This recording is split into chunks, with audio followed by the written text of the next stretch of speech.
झाली ना मग आपली पण फवारणी.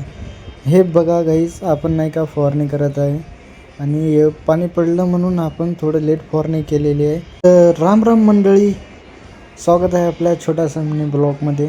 तर आज आपण आलो आहे शेतात काय करायला काय नाही तुम्हाला तर माहीतच झालं असेल. तर आज आपण करणार आहे फवारणी. चला मी तुम्हाला दाखवतो.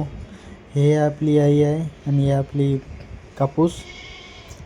चला मग वेळ नाही घालायचं, आता डायरेक्ट फवारणी करू.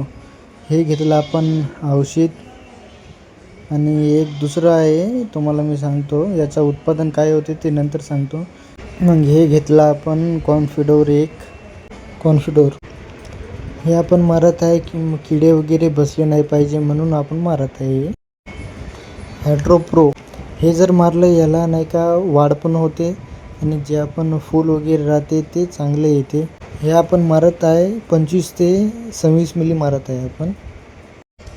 देवाचं नाव घेतलं आणि केली ना मी पण फवारणी. आता पाहू शकता तुम्ही आपली बायको व्हिडिओ कसं शूट केलेली आहे.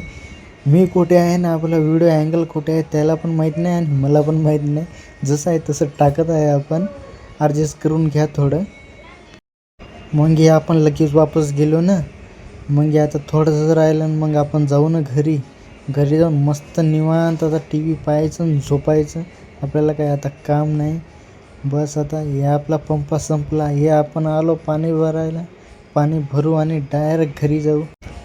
मग हे आलो आपण पंपा भरायला. हे आपली बायको भरत आहे. आपण औषध वगैरे सर्व टाकलं. हे आता थोडं हे लास्ट पंप आहे. मग आपण झालं काम मोकळं. हे आपली सोयाबीन पहा मग कशी दिसते.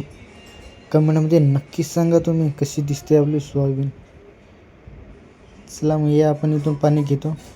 हे आलो मग आपण घरी. हे पाहिले टी व्ही आणि निवांत बस. जर ब्लॉग आवडला असेल तर लाईक आणि कमेंट नक्की करा तुम्ही. Bye bye.